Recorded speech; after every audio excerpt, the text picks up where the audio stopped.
João 14, 9. Disse-lhe Jesus: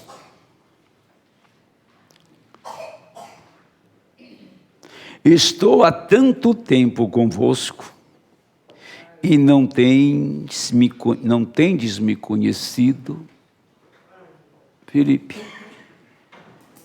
Estamos há tanto tempo na mensagem e não conhecemos a Cristo. Quem me vê a mim, vê o Pai. Como dizes tu, mostra-nos o Pai. Não crês tu que eu estou no Pai e que o Pai está em mim? As palavras que eu vos digo, não as digo de mim mesmo, mas o Pai que está em mim é quem faz as obras. Credes-me que estou no Pai e o Pai em mim. Credes-me, ao menos por causa das mesmas obras. Na verdade vos digo que aquele que crê em mim também fará as obras que eu faço, e as fará maiores do que estas, porque eu vou para meu Pai. Tudo quanto pedirdes em meu nome, eu farei, para que o Pai seja glorificado no Filho. Se pedirdes alguma coisa em meu nome, eu o farei. Se me amardes, guardareis os meus mandamentos. Eu rogarei ao Pai, e Ele vos dará outro Consolador, para que fique convosco para sempre. O Espírito da verdade, que o mundo não pode receber, porque não o vê nem o conhece. Mas vós o conheceis, porque habita convosco e estará em vós. Não vos deixarei órfãos, voltarei para vós. Ainda um pouco, e o mundo não me verá mais, mas vós me vereis, porque eu vivo e vós vivereis. Naquele dia conhecereis que estou em meu Pai, vós em mim e eu em vós. Aquele que tem os meus mandamentos e os guarda, este é o que me ama. E aquele que me ama será amado de meu Pai. Eu o amarei e me manifestarei a ele. Amém. Senhor Deus, a manifestação da pessoa do Senhor Jesus Cristo, bem presente, atuante, real, ele pode ser tocado, sentido em nosso meio, sentido na alma, no espírito, sentido em seu mover, quando a sua palavra é ungida em nossos corações, quando as palavras elas descem das regiões celestiais e tomam homens mortais, mulheres, e as fazem novas criaturas, e as fazem vidas consagradas e dedicadas a Ele. Nós sabemos que esta hora e que este tempo do fim não seria fácil, porque o mundo tem oferecido muita facilidade para tudo. Vivemos no tempo do imediatismo, tudo acontece num tempo recorde. Vivemos num tempo que as pessoas não querem fazer sacrifício.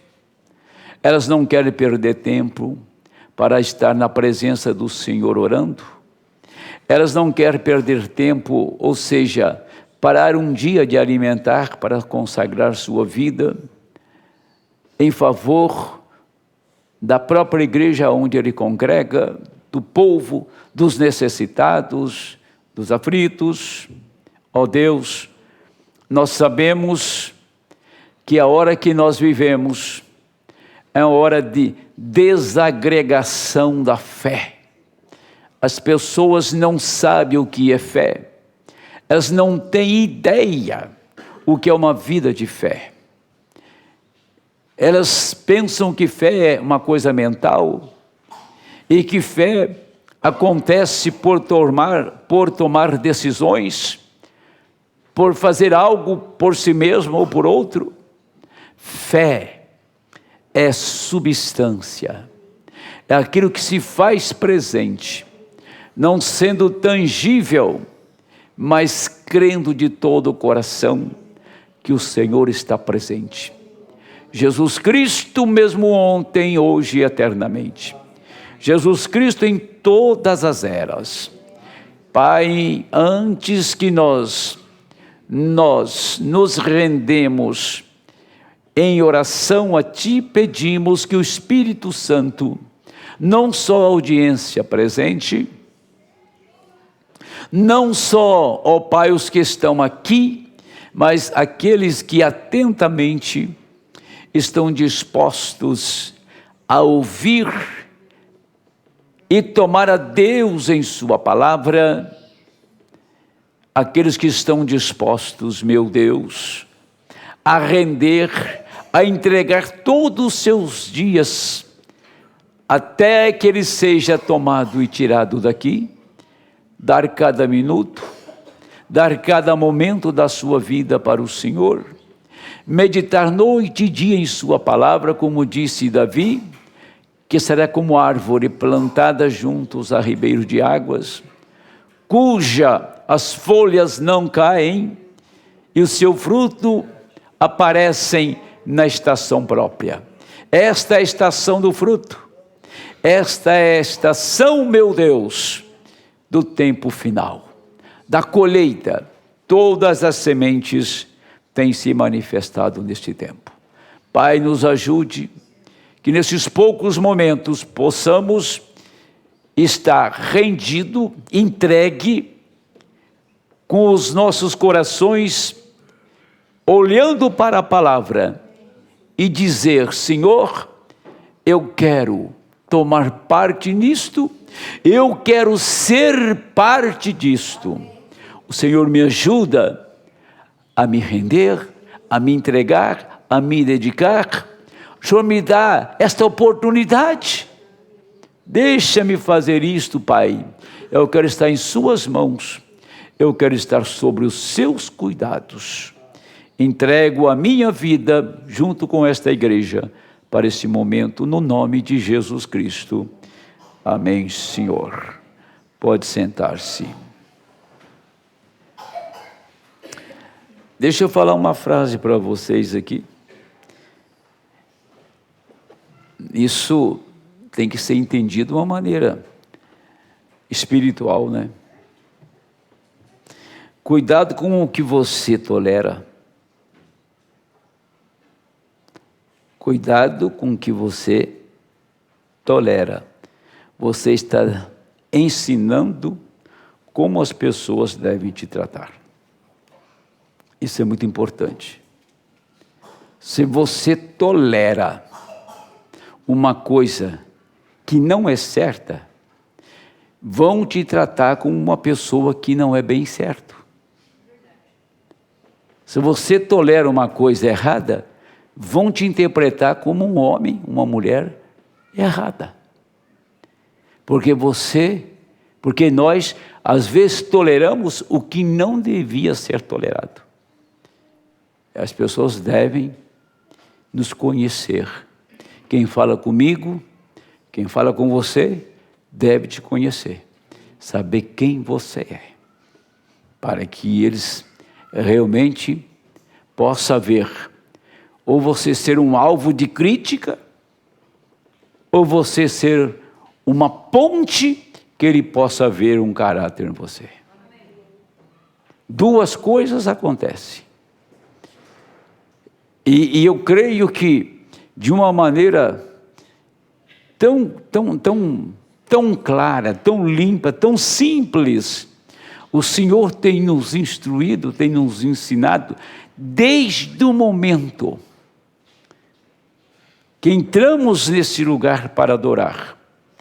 A ordem da nossa vida, a ordem da igreja, a ordem na minha casa, a ordem com a minha família, a ordem minha na sociedade, aonde eu, às vezes, trabalho ou presto algum serviço que tem que envolver com pessoas que nada sabem da minha vida cristã. Mas nós temos que ter isso conosco, não pelo que você fala e que eu falo, porque palavras são boas, bem colocadas, na hora certa, no momento certo, desde que essas palavras correspondam com aquilo que nós fazemos, com as nossas atitudes. O profeta disse que é melhor você viver um sermão e não somente ouvir. Parece que nós temos muitos ouvintes e pouca vida nos sermões. O profeta pregou a mensagem que está aqui diante de mim. Cristo é identificado em todas as gerações. Eu só tomei essa mensagem aqui para explorar dela alguns pensamentos antes da oração. O profeta disse: temos de ter algo para que possamos chegar a alguma conclusão. Se eu fosse intitular isto, seria: temos que ter algo para chegarmos a alguma conclusão. Como que eu vou chegar a uma conclusão? Como que você chega a uma conclusão? É isso que ele está dizendo. Como você tem a conclusão, tem o absoluto que você recebeu e tem, com toda certeza absoluta, o Espírito de Deus em sua vida. Tem que ter alguma coisa que possa me levar lá para concluir aquilo. Eu não posso apenas chegar à conclusão daquilo que eu não tenho. Eu não posso chegar a nenhuma conclusão. Eu tenho que ter alguma coisa dentro de mim para que eu possa dizer: sim, isto realmente é isto. Por quê? Porque eu tenho recebido isto, tenho vivido isto, tenho tomado isso diariamente em minha vida. Então eu tiro a minha conclusão, que o Senhor tem se interessado por mim de tal maneira que eu sinto Ele guiar os meus passos. Então eu chego à conclusão que eu sou guiado pelo Senhor, sou guiado pelo Espírito, e eu conheço a Jesus Cristo nesta era, não na era passada. Lutero conheceu Cristo como justificação, Wesley como santificação, os pentecostais conheceram Cristo pela manifestação dos dons, mas hoje é o tempo de conhecer Cristo em sua palavra. Se não guardar a palavra, nós não conhecemos a Ele. O que adianta dizer que eu amo esta mensagem, mas não sou capaz de guardar? Eu amo esta palavra, mas não sou capaz de guardá-la. Então a conclusão que nós chegamos, meus amados, é exatamente esta: Então eu tenho que ter um material, eu tenho que ter algo sólido, para que eu tenha a certeza, eu tenho o absoluto, que eu o tenho. Porque isso vai mover a minha vida, vai mover a sua vida, isso vai fazer você ser uma pessoa interessada, em primeiro plano, nas coisas de Deus. Se você cuida das coisas de Deus em primeiro plano, não se preocupe que as demais coisas o Senhor irá acrescentar. Um homem não pode dizer que ele cuida das coisas de Deus, se ele não cuida nem dos seus. Paulo disse estas palavras: aquele que não cuida dos seus, negou a fé, é pior do que? Conclua a palavra. Termina para mim a frase. Do que o incrédulo, do que o ímpio. Uma pessoa que não cuida dos seus, disse Paulo, que ele é pior do que o incrédulo, do que o ímpio. Pega essa passagem para mim. Só pegar na chave bíblica, você vai achar. Está no livro, acho que de Efésios, creio. Então veja, como eu posso ter a conclusão, como eu posso concluir que realmente Deus está se agradando de mim. Estou falando o povo que ora, que vem aqui às quartas-feiras, e os que a maioria me acompanha pelo nosso canal. Com esses, esses estão me ouvindo, tá? E são pessoas que se dedicam. Agora, como que uma pessoa diz que Deus tem se agradado dele e ele tem se agradado de Deus, se ele não tem uma vida com Deus? Porque se você caminha com uma pessoa, naturalmente você caminha com ela, você convive com ela, você vai conhecê-la. Os costumes, as maneiras, as boas coisas, as coisas ruins, que você pode reprovar naquela pessoa, mas as coisas boas que aquela pessoa faz também.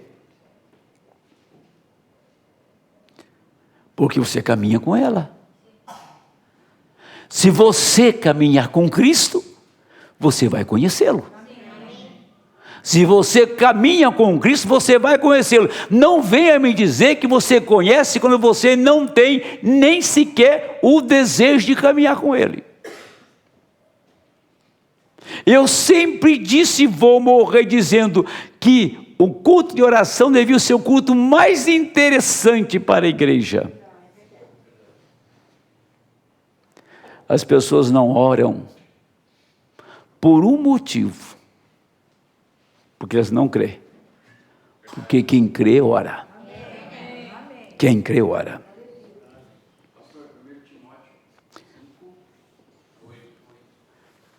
Então vamos ler. Não tiro nada da minha cabeça. 1 Timóteo 5,8. Leia aí. 1 Timóteo capítulo 5, versículo 8. Quando Paulo fala da família, não é isso? Isso mesmo, está aqui, 1 Timóteo, não, eu estou no segundo, está certo, eu que estou vacilando aqui.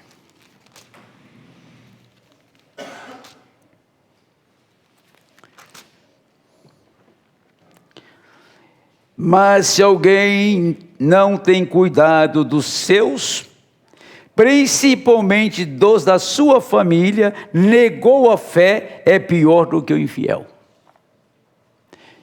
Bom, eu vou tirar aqui. Eu não tenho família para cuidar mais. Que família é filho, o resto é parente. Parente tem os dentes, tem problema. Até os dentes dá problema no outro, né? Parente, tudo que é muito perto. Parente, então, família é pai, mãe e filhos. O resto é parente. Essa é a verdade. Não estou discriminando, estou dizendo a realidade. Então, os meus filhos já foram cuidados. Agora eu tenho netos. Agora, os meus filhos que cuidem dos netos deles. Os meus filhos que cuidem dos netos deles. Tem umas vozes aí, né? Dos filhos dele, Meus filhos que cuidem dos filhos dele, dos netos, né? Porque diz que neto é ser filho duas vezes, comigo não. Neto para mim é neto. Amo os meus netos, eles gostam de mim, mas é neto. Filho, o caçula tem 30 anos. Quer dizer, agora eu tenho que cuidar da minha mulher. Porque ela é minha família. Ela é parte minha, dela eu tenho que cuidar. E ela que cuida de mim também. Dá um jeito de cuidar de mim, tá? Ela está ali escrevendo, olhando. Então veja bem, agora eu tenho que cuidar de outra família. Agora eu tenho uma família e por essa sou responsável. E hoje eu estou estressado com a minha família espiritual. Sim. Quando eu chego na igreja, já vejo coisa já pelo avesso, logo na porta da igreja. Aí eu já começo, já cheguei aqui, encontrei, está aqui, dinheiro do bolso do pastor, está jogado aqui, Não tem de guardar não, Daí, não se faz isso não. Isso aqui é dinheiro e não é barato, você sabe disso. O que se usa, guarda. Policarpo, quando usar o microfone, isso aqui para proteger o cristal do microfone, da saliva, que pode bloquear e causar zinabre, e o microfone novo se perder, né? Tomar um prejuízo. Por isso que tem essa espuma, é mais para proteção, é isso. Então, equipamento é para cuidar. O equipamento bem cuidado, ele vai longe. Usa, põe aonde usa. Então, isso é organização. Pessoa organizada, né? Tira o sapato, coloca aonde ele tirou. Tira o chinelo, põe lá. Tira a roupa, bota para lavar. Tira o paletó, põe no cabide e no armário. É isso? Eu faço isso religiosamente. Na minha casa ninguém reclama de mim com isso não, porque eu faço isso certinho. Eu sou ordeiro em casa. E a Antônia que olha para mim e fala que é verdade. E você está aí me ouvindo. Entendeu? A Antônia que trabalha com a gente desde o tempo de Napoleão. Tá? Faz alguns anos. Pois é, agora eu tenho que cuidar desta igreja. Cuidar da sua vida espiritual. Agora tem pessoa, irmão Denilson, que não dá oportunidade para você ajudar ela. Tem aqueles que não dão oportunidade para você ajudar. Como que você pode tratar com uma pessoa se ela não aparece? Se ela não aparece e também a família não interessa em orientar aquela criança ou orientar aquele filho. Quando você perceber que seu filho não está indo bem na igreja, senta com ele e conversa com ele. Procure ajudar, porque você faz parte disto. E eu aqui fico preocupado, sim. Eu vejo aqui jovens casados que têm uma vida organizada. O irmão Fábio, ele é um homem organizado. Bem, quando eu encrenco com ele aí, mas faz parte do nosso trabalho. E eu conheço outro que ganha dinheiro assim, cai na mão dele, assim, joga para o vento. O vento dinheiro na mão é vendaval. Outros que entra por um buraco e sai pelo outro. Não, aquele que come de manhã, de tarde a janta fica o Deus dará. Se der para jantar à tarde, tudo bem, mas o que chegar de manhã eu torro, eu queimo.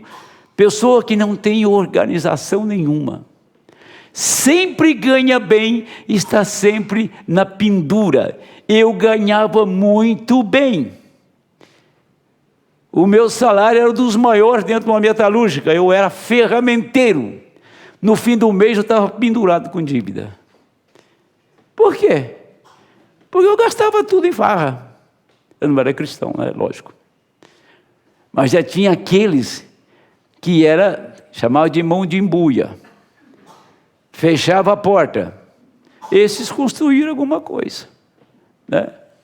Ser organizado é cuidar da família. Você que é pai, você que é mãe, cuide da família. Agora eu tenho que cuidar de vocês. Vocês têm que ouvir muita coisa que vocês não gostariam de ouvir e nunca ouviram dos vossos pais, mas ao ouvir do pastor seu, você vai ouvir. Vai ouvir, sim, para o seu próprio bem. Para o seu próprio bem. Para o seu crescimento espiritual. Agora, eu tenho mais 15 minutos para falar disso que nós entramos aqui. Foi a palavra conclusão. Deste modo, alguns deles afirmam que ele foi, para algumas pessoas, ele foi apenas um grande organizador. Ele organizou um corpo de 12 apóstolos. Ele foi grande organizador. Pelo que sabemos, ele nunca organizou nada. Ele nunca fez algo assim. Ele foi a manifestação de Deus. Era Deus em Cristo, reconciliando consigo o mundo. Ele estava expressando que o Pai era em si mesmo. Ele disse: eu faço sempre o que agrada ao Pai. Eu e o Pai somos um. O Pai habita em mim. Quando me vedes, vistes ao Pai. Em outras palavras, ele expressou Deus, o Espírito, de tal modo nele, até que ele e o Pai não foi usurpação para ele ser a mesma pessoa. Ele não era um filósofo, como muitos falam. Quer dizer, Jesus, o Senhor, disse: vocês querem ver a Deus? Olhem em mim. Vocês querem ver o Pai? Olhem em mim. Vocês querem crer em Deus? Então crerdes em mim. Então ele se põe no lugar do Pai. Eu e o Pai somos um. Se você crê em mim, você crê no Pai. As obras que eu faço, Ele que me determina o que eu devo fazer. As palavras que eu falo, é Ele que fala. Os milagres que acontecem, Ele que realiza. Eu estou sempre presente para manifestar o Pai. Agora vamos tomar isso nesta noite, antes da oração. Olha para a vida de William Branham. Se você não vê Cristo nas obras, no seu comportamento, na sua fidelidade, vê se você não vê Cristo no comportamento, nas obras, nos sinais, nos milagres, na maneira dele agir com as pessoas, dele tratar com as pessoas. Ele manifestou Cristo. Malaquias 4. Quem preencheu esse ofício foi William Branham. Mas Malaquias 4 na palavra era Cristo. Malaquias 4 era Cristo. E o homem que tomou esse ofício chamou-se William Branham. Como foi Isaías, como foi Moisés, como foi Jeremias.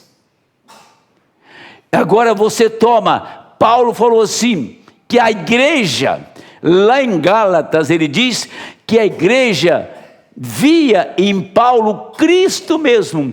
Eles me receberam como receberam Cristo. Eles viram Cristo em mim. E nem por isso era uma igreja idólatra. Nem por isso era uma igreja paulina.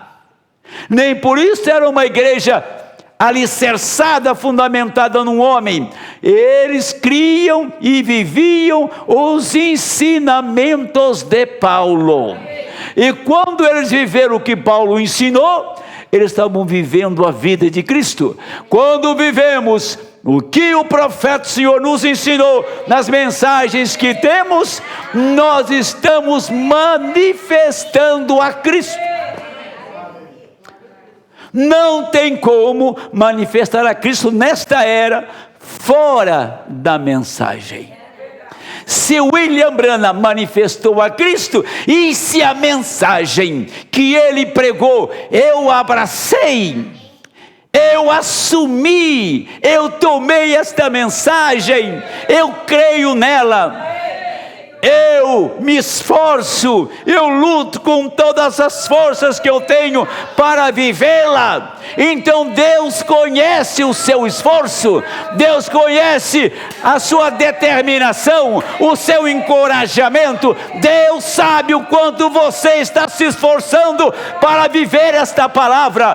Deus sabe o que está no seu coração, embora débil, frágil, embora às vezes desencorajados, mas você avança porque você quer fazer esta mensagem viver em você. Isto é fazer com que essa mensagem viva. Se esta mensagem era Cristo trazendo a nós através do profeta, hoje esta mensagem em ti é Cristo vivendo em você. Não é a questão do indivíduo cruzar os braços e ser um murmurador. Só murmura. Parece que as coisas têm que cair na mão dele. Certo? Sem esforço nenhum. Olha, se tem um homem que trabalhou, foi William Branham. Jesus disse: meu pai trabalha, eu também trabalho até agora. Você não vai ver cristão ocioso. Faça a sua parte, faça a sua tarefa, e Ele vai fazer a dele em seu favor. Então, neste momento, Cristo se manifesta através do corpo dele. E neste tempo que vivemos, a hora final, eu estava vendo uma coisa hoje, olhando a vida botânica. Sabe que tem árvore que tem flor, mas não tem fruto? Engraçado. Ela dá flor, mas a flor murcha e não aparece fruto. Eu não sei explicar isso não sou botânico. Só sei que tem árvore que cresce, fica bonita e dá flores, mas não dá frutos. Tem tanta árvore bonita, cheia de flor, né? Mas não tem o fruto de Cristo. Não tem a palavra. E neste tempo aqui, preste atenção nisto. Isto é uma voz falando, tá? Isto é uma voz falando o tempo todo. Todas as sementes manifestou. Todas. Por isso que nós encontramos a mensagem despedaçadas, com todo tipo de doutrina sem fundamento bíblico ou da mensagem. Por isso nós encontramos hoje também pessoas que descreem da mensagem por causa da semente. Eu estava conversando com um pastor amigo agora há pouco, e um pastor se levantou para dizer, entre linhas, que as pessoas que erram e saem com doutrina errada do nosso meio, que nós somos culpados disso. Eu falei, eu quero que esse pastor, se ele tem a dinâmica, ou seja, se ele tem a maneira de mudar a natureza da semente, ele tinha que passar isso para o irmão Brana. O Senhor Jesus falou de duas sementes, do trigo e do joio.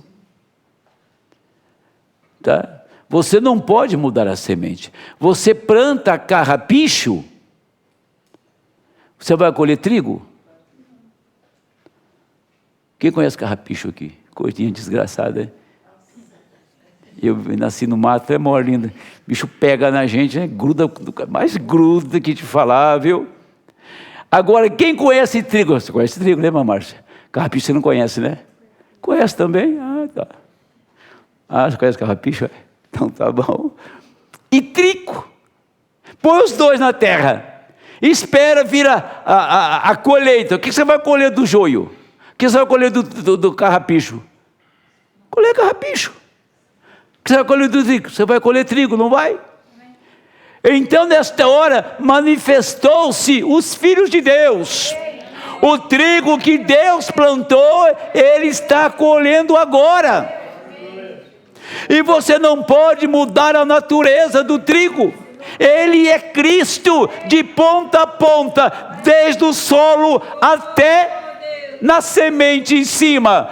O carrapicho é carrapicho de ponta a ponta, desde o solo até na colheita dele. Agora é o tempo que Deus está colhendo as duas sementes, o trigo e o carrapicho. Agora você não pode mudar a natureza da semente. Ela nasceu para ser aquilo. Ela pode ser religiosa, ela pode ser e se esforçar o que ela quiser. Ela pode investir o que ela quiser, mas ela vai só trazer um produto, carrapicho. Ela vai só trazer um produto, incredulidade. Ela só vai trazer um produto, morte. Mas coloque um cristão, coloque ele na fornalha. O lugar dele na fornalha, sabe? O meu lugar é na fornalha. Coloque ele no lugar privilegiado. Ele não vai se vangloriar daquele lugar privilegiado que ele tem. Não tem grande cristão e pequeno cristão. Cristão significa ser como Cristo. Um não é diferente do outro.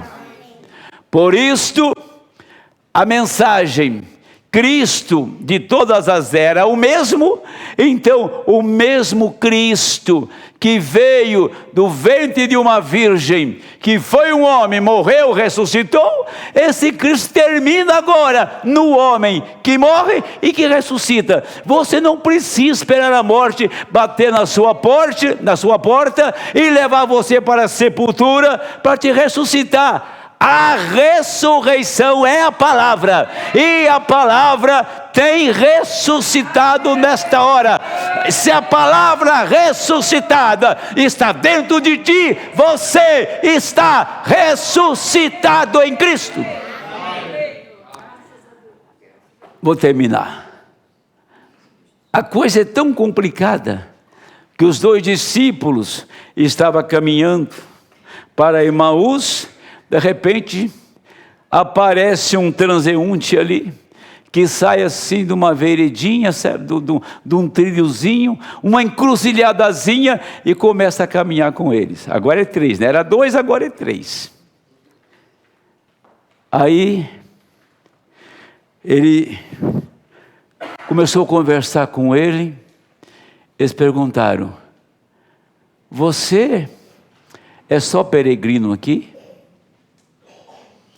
E não sabe das coisas que aconteceram em Jerusalém? Você não sabe o que aconteceu lá? Jesus respondeu assim para eles: quais? Quais? Barrabás? Herodes? Pilatos? Caifás? Quais? Então não tinha uma coisa só acontecendo. Quais? Fariseu? Saduceu? herodianos, essênios, quais? Ele não perguntou assim qual coisa, quais, no plural. Aí eles falaram, entre todos os acontecimentos, teve um homem chamado Jesus Nazareno, varão, aprovado por Deus. Veja lá a incredulidade deles agora. Pensávamos que ele era o que ia restaurar Israel, libertar Israel. Mas nós estamos voltando para a nossa vida secular. Vamos criar ovelhas, vamos voltar para o nosso trabalho do dia a dia, porque ele morreu. Ele fez obras grandiosas, mas não era o Cristo. Ele fez obras grandiosas, ressuscitou os mortos, parou a tempestade, multiplicou o alimento, mas pensávamos que era ele. E aí Jesus diz, para aí, e começou a pregar para eles. Jesus foi lá em Moisés, e veio para Josué, entrou em Juízes, e Samuel pregou 6 horas. E eles ficavam com o coração ardendo, meu Deus, que pregador, que companhia boa nós arrumamos. Então ele está pregando lá do Antigo Testamento que o Cristo está para vir. Tá? Você pensa bem nisso. E era o próprio Senhor que caminhava com eles para Emaús. Quais acontecimentos? Qual ismo? Qual grupo? Quais os acontecimentos em nosso meio hoje? Não é isso? Mas como que se responde? Aí a palavra começou a tratar e a falar com eles. E eles acharam muito boa aquele companheiro. Oh, que companhia boa. E quando a tarde caiu, eles entraram para dormir e chegaram com fome, colocaram o pão na mesa lá em Emaús. E o Senhor sentou, a hora certa, o momento certo que Ele se revela. Ele não disse nada, só pregou a palavra. Eu sou Ele, estou aqui, seus nécios, tardo de coração, seus cabeça de bagre. Não, caminhou com eles, não falou nada, só levantou na mesa e repetiu a maneira que ele abençoava o pão. Aquela foi a chave. Aquela foi a chave que abriu a porta do coração sedento e faminto deles. Aí eles viram, era Ele mesmo. É Ele mesmo que falou conosco. Então ali desvaneceu todas as nuvens, porque Ele agora entrou dentro da casa e no partir do pão se revela a eles. O Senhor, Ele veio dentro desta casa, não aquelas 4 paredes, aqui, para partir o pão, para revelar que Ele é Ele mesmo que está em você, é Ele que fala, é Ele que canta, é Ele que adora, é Ele que crê. A fé que temos é a fé dEle. Quando Ele entrou nesta casa, então descobri, e você descobriu, que é Ele nesse tempo, é Ele mesmo nesta noite, é Ele mesmo em você, porque Ele está dentro da sua casa. Você pensava um dia onde Ele estaria e quando Ele viria. Agora Ele já veio, entrou dentro desta casa e se revelou. E quando Ele entra nesta casa, você manifesta a Jesus Cristo. Cada um aqui é a manifestação de Jesus Cristo. Amém. Vamos orar?